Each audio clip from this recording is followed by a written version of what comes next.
Abby. I am delighted that we're joining this conversation today. Our topic today is Unsilencing the Vote, Fighting for Voting Rights and Suppression Hotspots.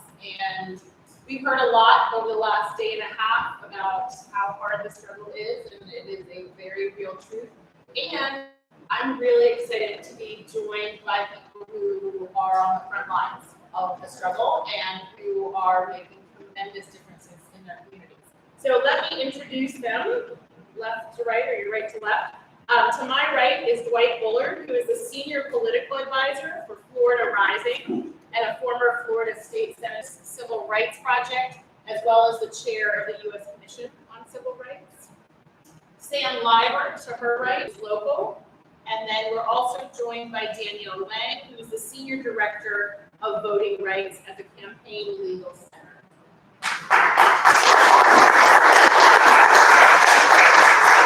And my name is Nicole Bivens-Sadaka. I work for an organization called Freedom House. We're based in Washington. We look at democracy issues at home as well as around the world. As we've looked across the United States, and we've certainly heard it on other panels, we have heard so many real stories about how the foundational right that we all have as Americans in any kind of democracy, the right to vote, is under attack in a lot of places. And there are tactics of all kinds being used, ones that look legal, ones that use legal means, and some that are just creative in other ways to really drive down access to voting. And thank you. I don't have one. So, thank you. That might be intentional, I don't know. But we see it in so many different places, and people are learning lessons from each other, the goods and the bads, and and what we're also seeing is tremendous energy among communities, community leaders, state leaders who are taking back what all of us should have, which is that right to vote. So I'm very thankful for the work that all of the panelists are doing and look forward to our conversation today. I'm going to start with a question for everyone and give our panelists a chance to reflect and then go one by one with some questions. So let me ask if you can just characterize what you're seeing in your state or in the work that you're doing as the greatest threat to voting rights, but also where you see progress being made, just to level set to start, and maybe we'll start with you. Thank you, and thanks to representatives for the invitation to be here. One of oftentimes people ask, well, what is voter suppression? Let's start from the basis of, can we get everyone who is eligible and those who should be eligible to vote as a starting point? And then anything that hinders that is voter suppression. That way it's not sticky or who's doing what. Let's start from a foundation of everyone should have access, and if there's something impeding that, Houston, they're wrong. On Texas. In Florida, I'll do the bad news first. For those who don't know, Florida was a Confederate state.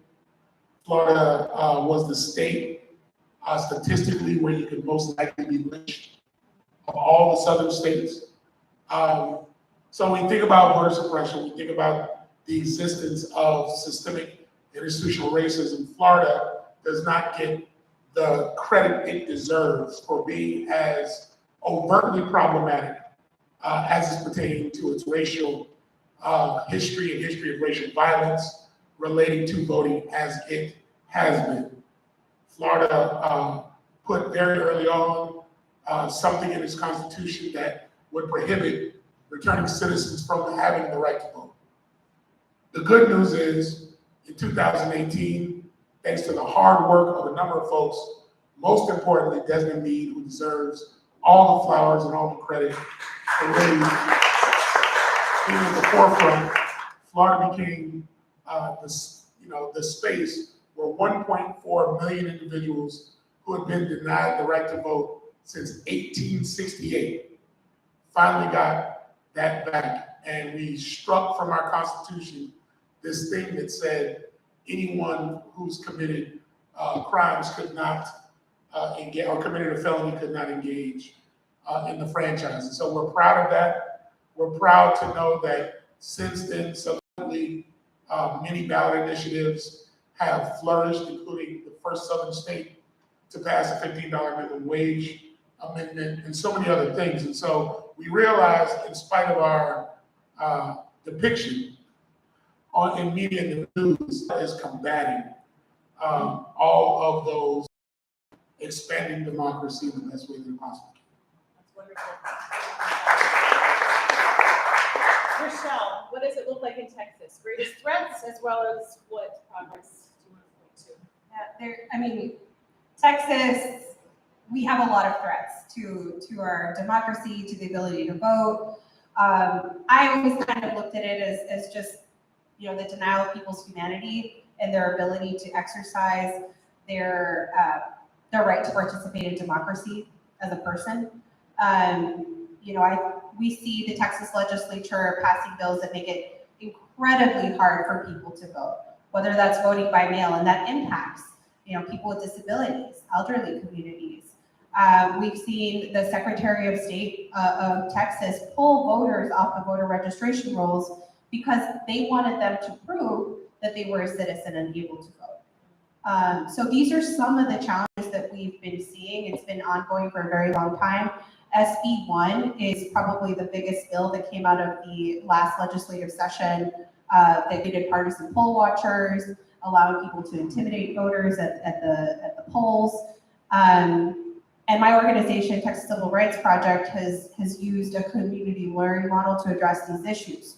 So we're using a combination of advocacy, putting pressure on electeds and paying attention to what's happening during the legislative session to make some of these changes and expand access to voting. So in addition to twofold that is happening in Texas, you've got a lot of organizations that are banding together to fight some of these bills. This last session, we were able to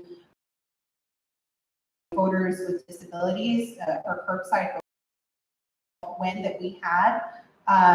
You know, on the litigation front, we're suing on SB 1 along with a bunch of other organizations that are trying to stop these provisions from preventing access to voting.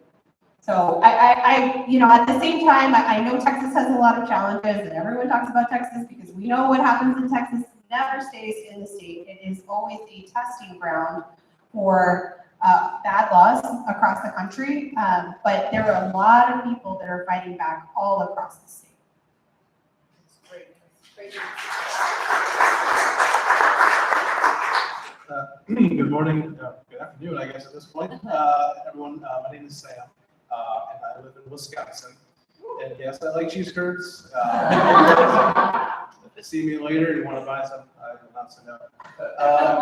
So with all voting as local, one of the main threats that we're really watching and working to combat is election sabotage. So that's, you know, really, that's the intentional and purposeful manipulation of either the electoral system or the different levers within the state laws or administrative policies to essentially affect the outcome of the votes that were cast in a legal and fair election. So a lot of things that we see with this is sort of the 1950s style of counting ballots. There's a movement to switch from electronic tabulation to hand counting elections. We have one of the strictest voter ID laws on the books in the state that disproportionately affects folks of color, college students, even senior citizens. We have a large first Native American population in Wisconsin, as well as a large Hmong population. So this disproportionately affects historically disenfranchised people. And we also have threats and perceived threats against our election officials. And so that's something that we're watching and seeing a trend growing nationally. And one of the, I guess, lights at the end of the tunnel is this past spring election. We had a very turnout for our Supreme Court justice race. Someone who, you can clap for democracy. It's okay. You know, since this is nonpartisan, I keep it nonpartisan. Since 6 of them are women.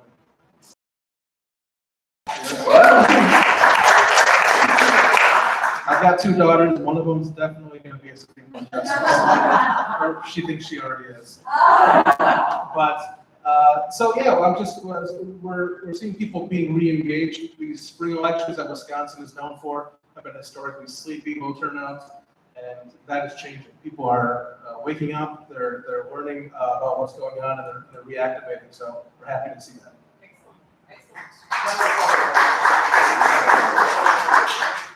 Just want to say thank you, everyone, for having me on this panel, and it's exciting to be kind of sitting next to a lot of folks that are kind of state specific and try to provide a little bit of the national perspective as well. And, you know, from voter intimidation to felony disenfranchisement to election sabotage, pet thoughts on mail voting, I think that what we've identified here is that there isn't one single biggest threat.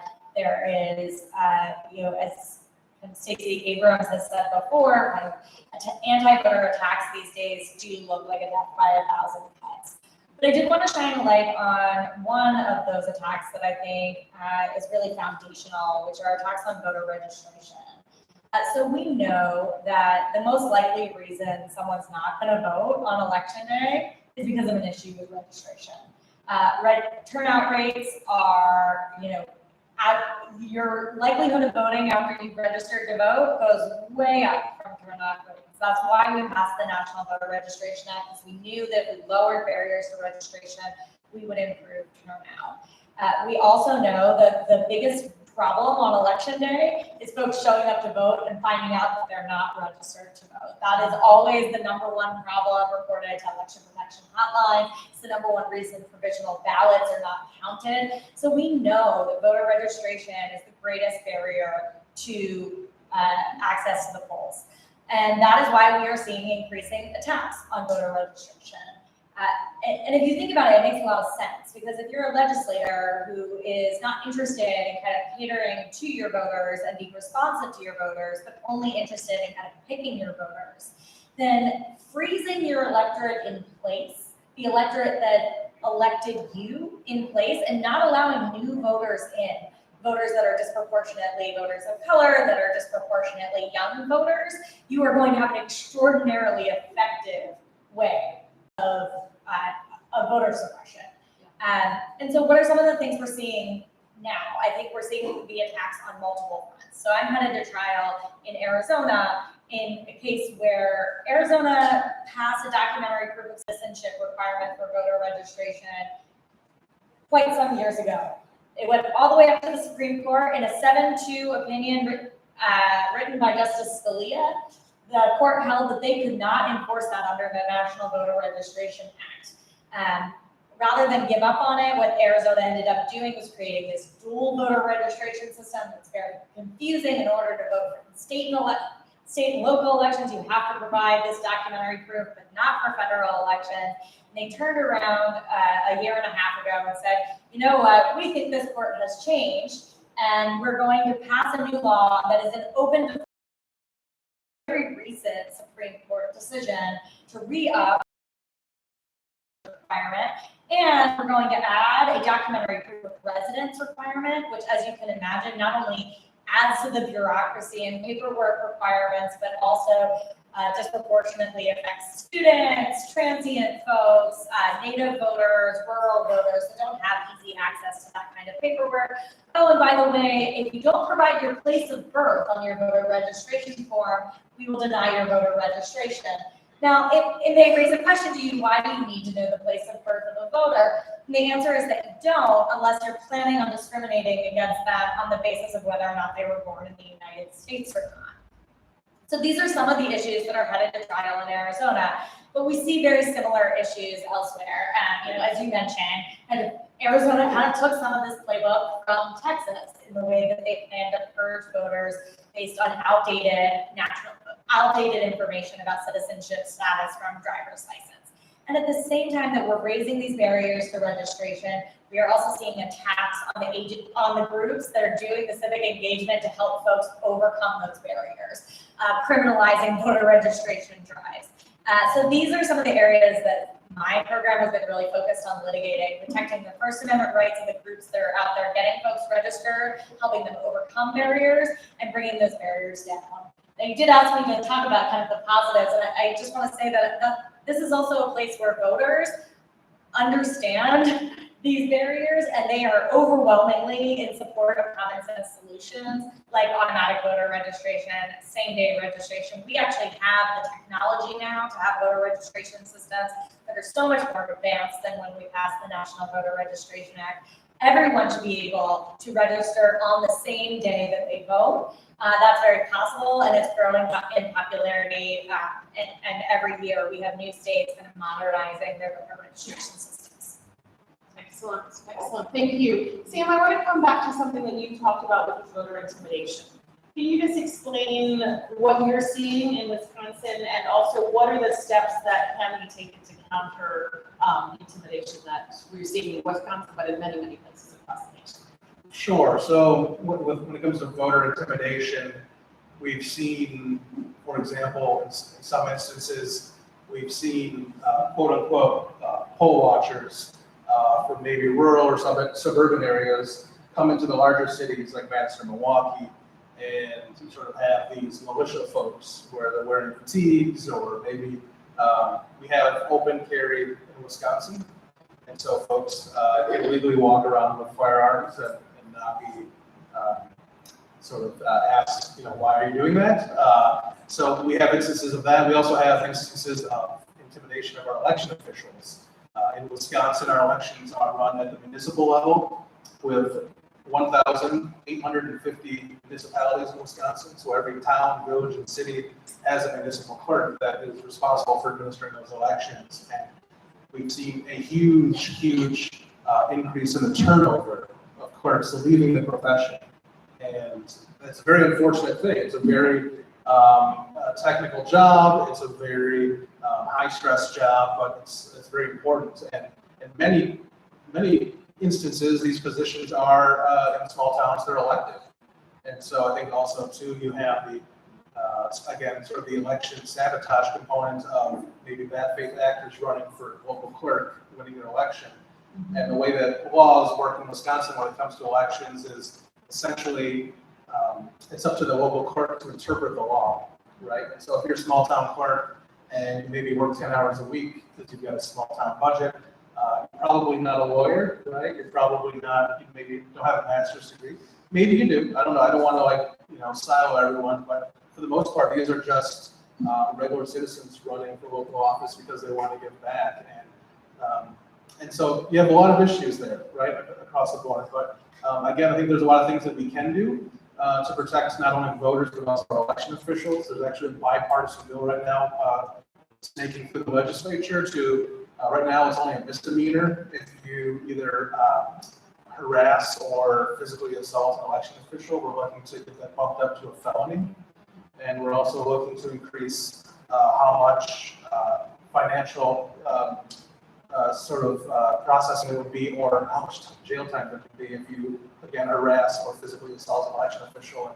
So, hopefully, it's little baby steps, but, we really need to make sure that we're looking out for the folks who administer our fair elections, or also people who decide to show up and get in line that day to cast a ballot, that they're not intimidated to not cast a ballot. Yeah, absolutely, absolutely. We heard something in one of the earlier sessions, or even session yesterday, about how weak the infrastructure really is across the country on protecting election officials, right? Protecting our voters is coming along never sufficiently, but we need to look at both, undoubtedly.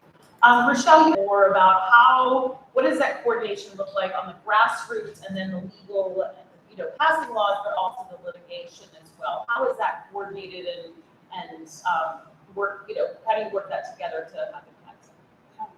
I think a lot of it has to do with building infrastructure and making sure that our elections are protected. Texas Civil Rights Project runs the largest election protection program in the state of Texas, and we partner with tons of organizations, local, counties. We also partner with national organizations. It is a big effort. I mean, we run a boiler room with attorneys that are answering calls if there are things happening on the ground. For example, a polling location ran out of paper ballots or did not open on time. So things like that that can be flagged by folks that are on the ground at these polling locations that have volunteered to be there to watch what is happening, and then using litigation strategies around those particular issues. So that's the election protection arm that is an effort across the state of Texas. I do think there are other issues with county-wide polling. Texas has 254 counties, and not every single county you are able to vote anywhere inside that county. You have to have your county open it up.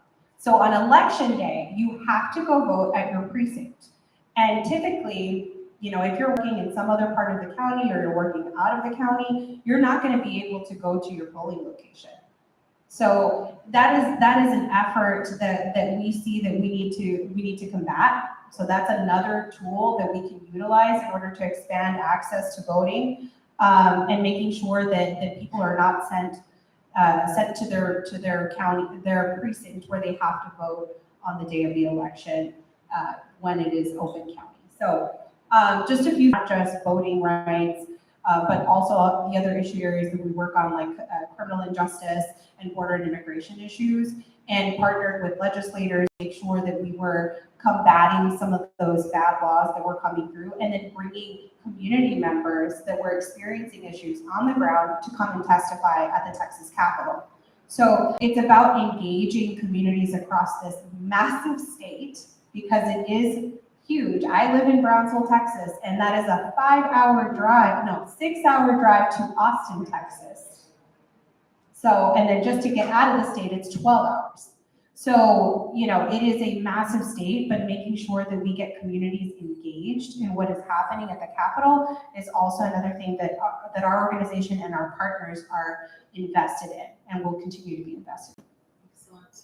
Dwight, let me pick up on something that Rochelle was just saying. You are a former elected official and you are a political advisor now. What does it look like to educate our legislators, to put the issues out there, help them understand them, and help them understand them in a way that they can be part of the solution, and to also mobilize citizens to be part of that process? Yeah, I mean, it's always an ongoing process, especially in a state like Florida, where you have high turnover, term limits, things that kind of impact the face of what the legislature looks like in any given year.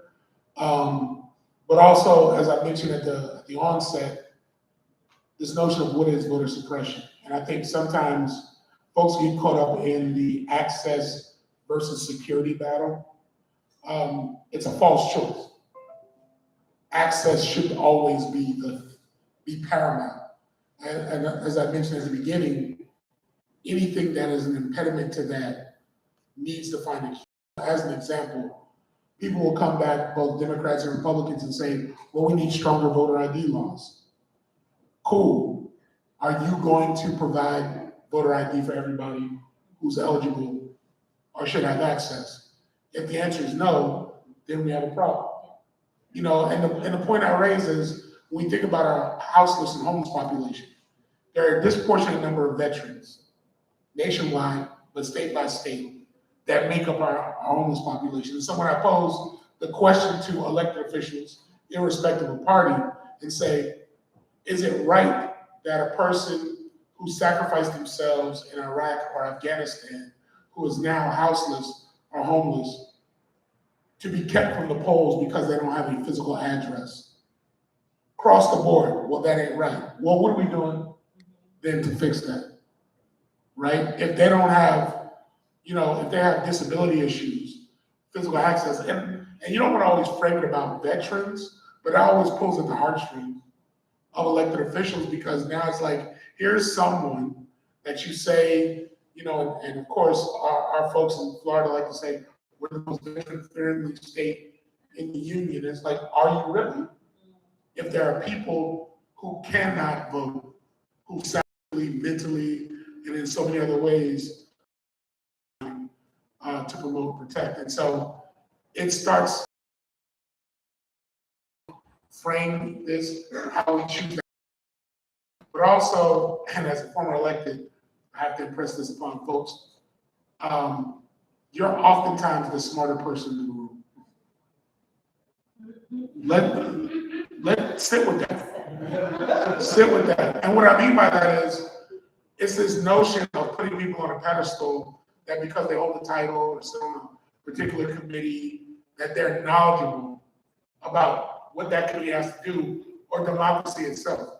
You have 1,000 folks, or in our case, 160 people swear, put their hand on the Bible and pledge to protect the Constitution, and then go out daily finding new innovative ways to violate the Constitution, right? They do that. And so for you all who are trying to work on election protection, talk about democracy expansion, talk about the notion of voting rights, go with the data, go with the facts, understand you are smarter than the person you're talking to. I'm not saying that to be condescending towards that person, but don't be under this assumption that you're on equal footing, or that that person sitting across from you understands the jargon or legalese or the conversation that you're having. You have to put it in the terminology, and language that they can receive. So their district is disproportionately older folks, and you're talking about ageism or the inability for a 65 plus person to access the ballot box, put it in that framework. If they have colleges, in their district, and talk about the notion of 18 to 24-year-olds, not having a place on campus to go vote in a given election year, that's a conversation. So kind of baseline it based on who you're talking to, and then when you're talking about democracy as a whole, remind them again, as I mentioned at the level set thing, if they are passing laws that in any way prohibit or enable somebody or disable somebody from being able to access the ballot box, then they are working in voter suppression. And sometimes folks who look like me will sit there and be like, well, that's not, I'm a black person, I'm a black politician, I don't do that. Let me show you your voting record and tell you how you did that, right? Well, I'm military. Let me show you what you did that kept your fellow veterans from being able to access the franchise, and be very blunt and honest in those terms. I'm going to throw a question to Danielle, but would love folks to be thinking about whether you have questions. I want you to be part of the conversation. Danielle, gerrymandering is obviously an issue nationally. Can you just tell us how you're thinking about that, how that intersects with the challenge, how it is a tool of or intersects with voter suppression? Yes, absolutely. So at CLC, we kind of work across a number of issue areas affecting our democracy, and the redistricting teams and the voting rights teams work really closely together. We do that for a couple of reasons. One is that we have a lot of the same legal tools that we work with, because, like the Voting Rights Act, right? Most obviously. The Section 2 of the Voting Rights Act is our most critical remaining federal legal tool to protect against both racial gerrymandering and ways in which we dilute the vote of minority voters through redistricting. It's also the most potent tool we have to deal with direct anti-voter attacks on voters of color at the kind of ballot box level. We have lost a lot of our legal tools when it comes to gerrymandering. So we used to have at least the possibility out there of bringing claims around partisan gerrymandering. The Supreme Court took that off the table. And so partisan gerrymandering has kind of gone through the roof in the last cycle. There's no kind of clear check in sight. Now, luckily, we did get an excellent and somewhat surprising Supreme Court decision this year upholding Section 2 of the Voting Rights Act. So we still have that critical tool to help protect minority voters in redistricting. But we know that gerrymandering is, extraordinarily harmful to kind of trying to turn votes into responsive government. But I think for purposes of this conversation, it's also really useful to talk about how these types of policies around voting and translating votes into results can either be virtuous cycles or really not virtuous cycles. So if you have a redistricting plan that is representative and responsive to its voters, you're also likely to see better voter policies because those elected officials are going to feel accountable to the American people, and the American people overwhelmingly support pro-voter policies. Just look at any ballot initiative that gets on the ballot in a red, blue, green, purple state, they all pass with flying colors because American people support pro-voter policies. So if you have kind of officials that feel directly responsible to their voters, you're more likely to get pro-voter policies. On the other hand, if you have elected officials that do not feel responsible to their voters because they have gerrymandered themselves into safe seats, well, then they can continue in that kind of non-virtuous cycle by further making themselves safe through other anti-voter policies. And I think, one example I wanted to point to in light of this conversation is, an issue we're seeing in Tennessee today. So Tennessee has all sorts of gerrymandering issues. It has a kind of super majority Republican legislature that just does not have much accountability to the Black voters in its state. And as a result, it is also the state, I think, with the most anti-voter access policies in the country. And they're only getting worse. So I have been litigating for years against the process for voter restoration for people with past convictions in Tennessee. Tennessee has one of the strictest laws in the country, but it did have a process by which if you had met a whole bunch of markers, paid off all your fines and fees, paid off your child support, a whole bunch of other things that you wouldn't think are relevant to whether or not you should be able to vote, you could get your voting rights back. They did a terrible job of administering that process so that it was almost impossible to get through. We were headed to trial in a case about procedural due process rights for those people, that they just have a right to go through the process and have that process work and be fair, and that if they meet the qualifications, they get their voting rights back. The state had lost a number of kind of interim battles in that court battle, and we're headed to trial. They decided to turn around and cynically use a new interpretation of the Tennessee state law to say, we don't actually think any of these people are entitled to rights restoration at all. Issued guidance saying now in order to get your rights restored, you actually have to have a court order restoring your voting rights, something that had not been the law in almost 20 years in the state of Tennessee. Secretary of State did that unilaterally. And there is really very little accountability in a state that is so deeply gerrymandered and that does not have kind of elected officials that feel responsible to the Black voters in the state.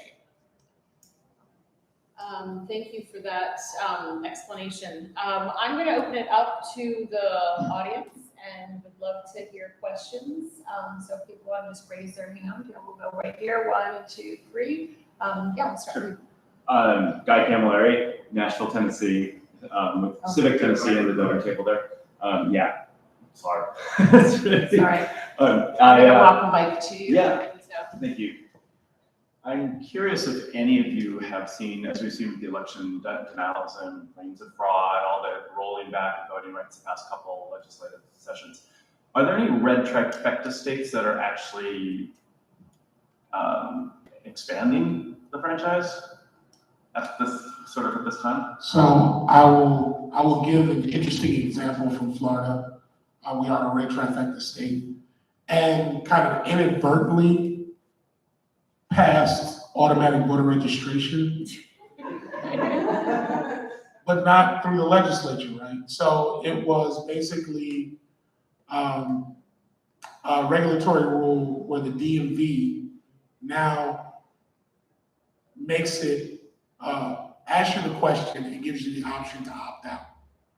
So if you're going to get your driver's license renewed, they'll ask you, do you want us to also send your voter registration with that and mark it in the system? And if you choose to say nothing, by default, they'll send it to the address in your driver's license. Now, that has led to an uptick or balancing out, if you will, however you want to frame it, of the voter registration numbers between Democrats and Republicans, where 10 years ago there was a sizable advantage for Democrats in the state of Florida. Part of that has to do with the notion of equity. And what I mean by that is, who are the people that are least likely to have access to the DMV? And this has become one of those questions. And so even though regulatory policy advantaged that, and you now have that, you still now have a drop off in the number of Black and brown folks that are eligible to get driver's license, able to get driver's, or have the money, frankly, to get driver's licenses. And so that's kind of has upended that. So it's one of those weird catch-22s. Thank you. Let me go to. Hi, this is primarily for a question for Danielle. I have two questions. One, you mentioned that some of these voter registration forms are asking for where people are born, and that's alarming.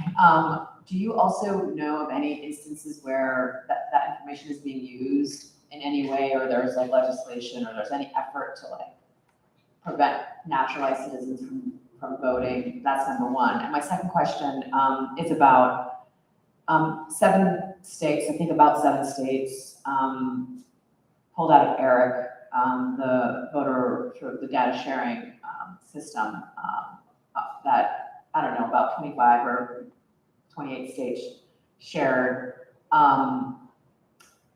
to share their voter rolls and to keep their voter rolls clean. Is that part of a voter suppression drive of these states? Can you speak a little bit about that? Yes, so Arizona is the only state right now that is trying to require place of birth as a required field for voter registration. There are a handful of other states that have it on their form, but I think they mostly just use it for kind of maybe some demographic analysis, but I'm not aware of it being used in nefarious ways. But it's really hard to not read the Arizona law as an attempt to use it in a nefarious way, especially because if you read the rest of the law, it's paired with a whole bunch of other ways in which they are targeting naturalized citizens. So they're going to look at old DMV data that they know is stale. They're going to look at any other database that they can find, knowing that those data that might say that someone is not a citizen target naturalized citizens, because those are data that's old that says we were not a citizen. Right? There will be old data out there that says you weren't a citizen at that time. It's just not that complicated. So it's hard to read Arizona's as any other way. And it's paired with language about prosecutions if you are, being like mandatory referrals for prosecutions and whatnot. So that's very concerning. And I don't think it's likely to pass muster, but I am out of the court prediction business. On the question of Eric, yes, I think it is. And for those of you who don't know, Eric was this kind of pretty brilliant and incredibly kind of hard-won system of data sharing that, by all accounts was achieving some of what folks who talk about election integrity should want. Using data across states to make sure that when folks move, they get removed from one state and invited to register in the state where they have moved. It both kept the voter rolls clean, but also made sure that those voters were being given opportunities where they have moved. And this exodus has been led by kind of a complete disinformation campaign to try to smear what has been a bipartisan effort to improve voter registration rolls. And it's hard to see it as anything other because of that. And you have people like Georgia's Secretary of State, Brad Raffensperger, and all sorts of other, Republican and Democratic election officials coming forward and just saying, this is an incredibly useful tool. What do you want us to do without it? Leaving states in the lurch. All of a sudden, they don't have all this data they're used to relying on to keep their voter registration rolls up to date. What does that do?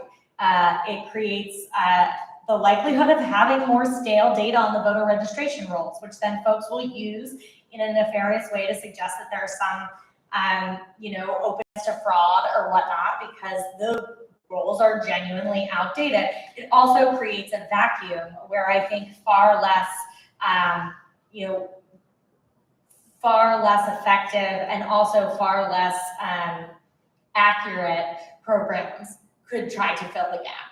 So, Chris Kobach used to have this system called Crosscheck that was attempting to do this voter sharing exercise, except for it was always wrong. It was like I'm constantly cross-checking data based on like 2 data points, and the probability of the data saying that I had moved was like most of the time wrong. And so the result was they were removing people based on this cross-check that really had no verifiability. And so I think that removing states from ERIC is going to be create a vacuum where those states can then use systems like cross-check that are going to be extraordinarily harmful to voters and lead to a lot of purges, and kind of highlight the problem I said at the top here about voters showing up at the polls thinking they're registered and finding themselves not in the rolls.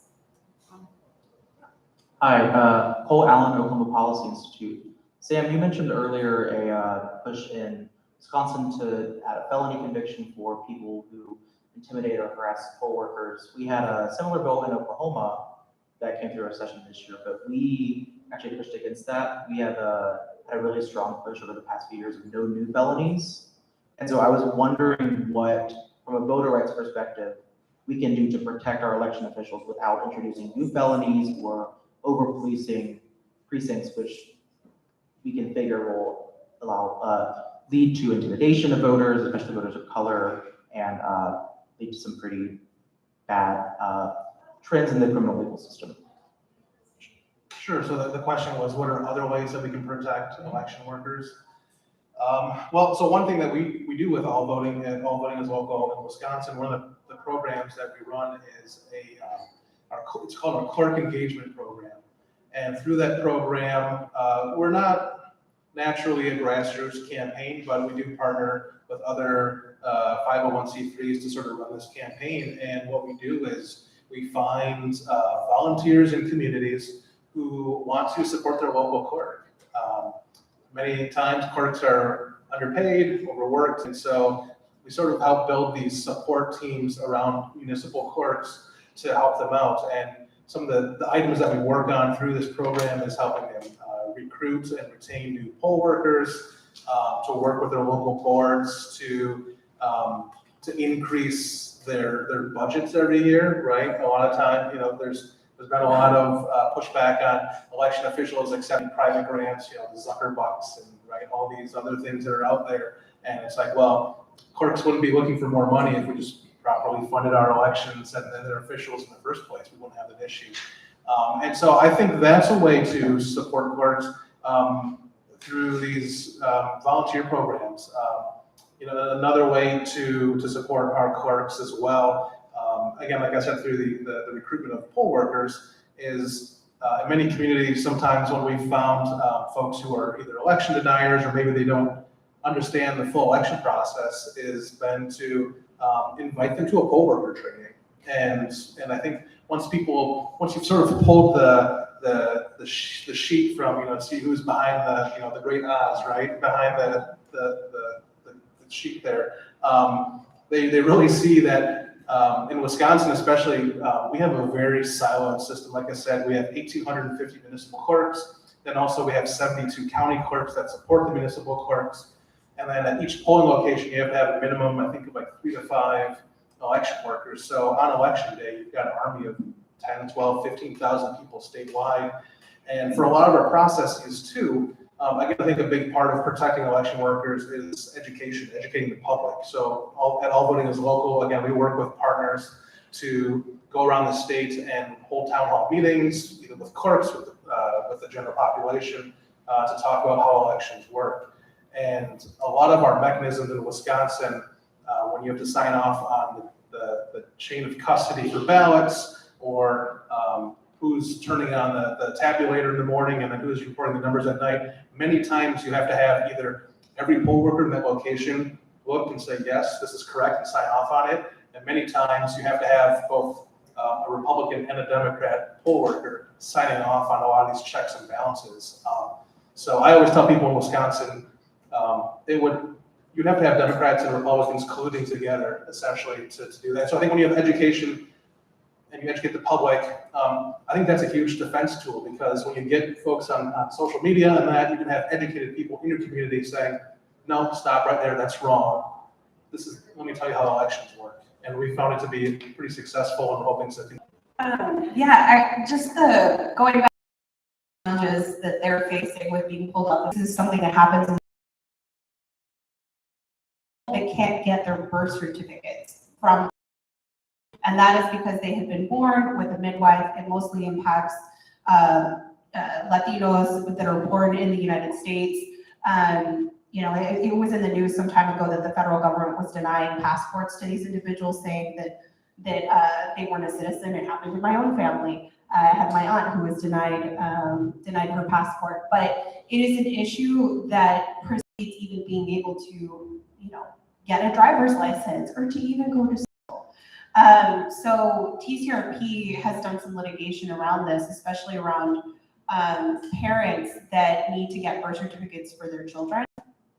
And they were being denied that by the state of Texas because they didn't have the proper identification, because they were not citizens, but that would impact their kids.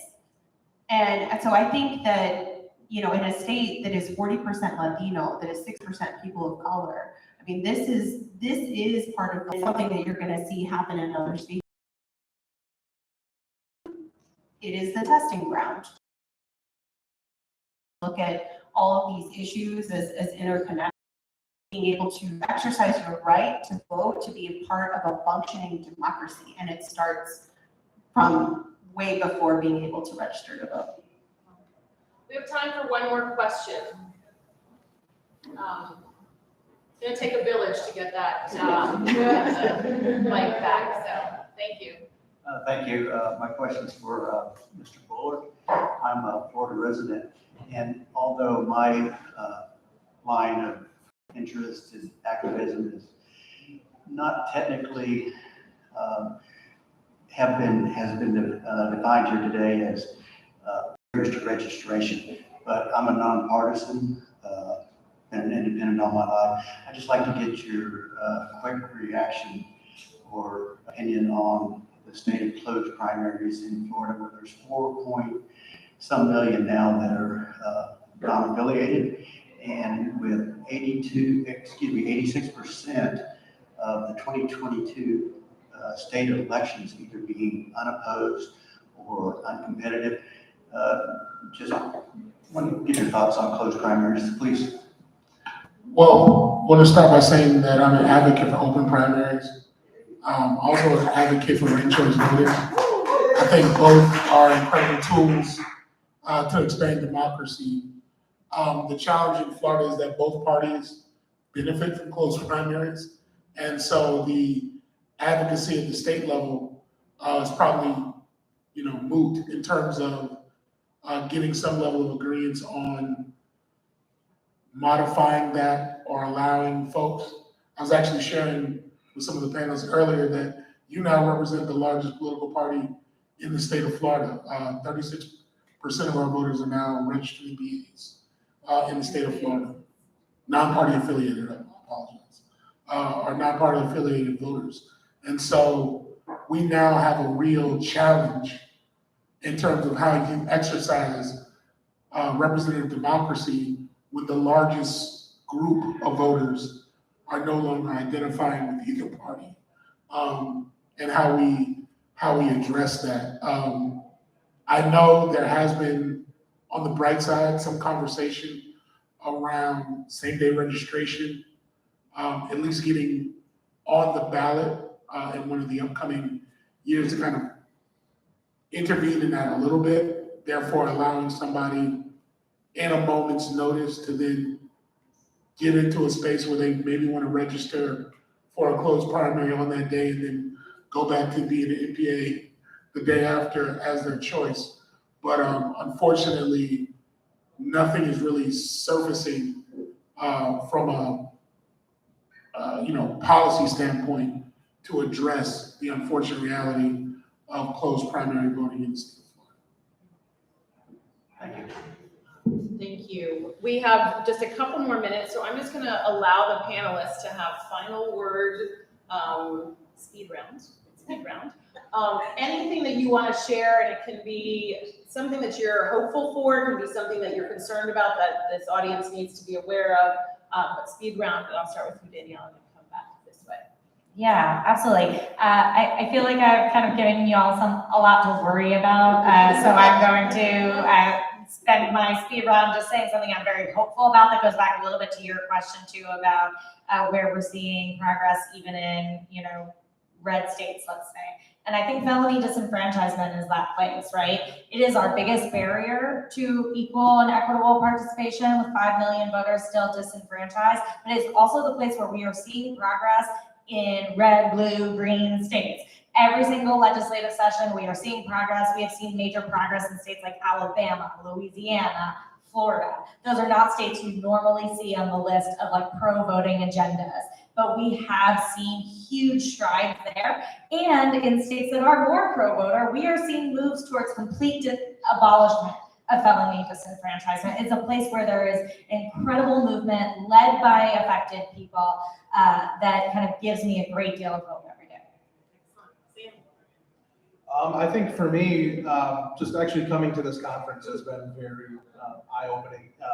Again, a big part of the work that All Voting is Local does is coalition work. And so we're all about empowering our state partners and building each other up and communicating. And so that's what I would encourage folks to leave with, if anything, that talk to each other in state, find like-minded 501c3 partners and others who believe in your mission. I think everyone here, if you asked us the same question, we might agree, 75 to 80% of the thing, but I think for the most part, we all agree that the more people that vote, the more people that have access to the ballot box, the better election results we have. And then when we have that more representative government, we get the laws that we truly want and deserve.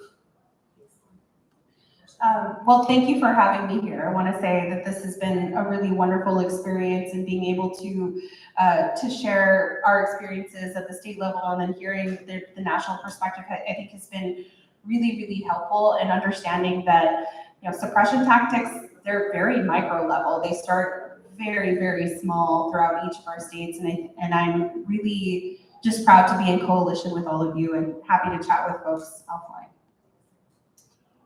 2 warnings and an aspiration. First warning is watch out for attacks on democracy in terms of ballot initiative thresholds being raised. Many states are trying to go from 50% to 60%, and some are trying to go to 2/3 in order to pass a ballot initiative in your state, and that is a full-on attack against democracy. Also, and I think Sam alluded to this, look out for election deniers at those hyperlocal spaces. In Florida, in our 67 counties, we have supervisors of election.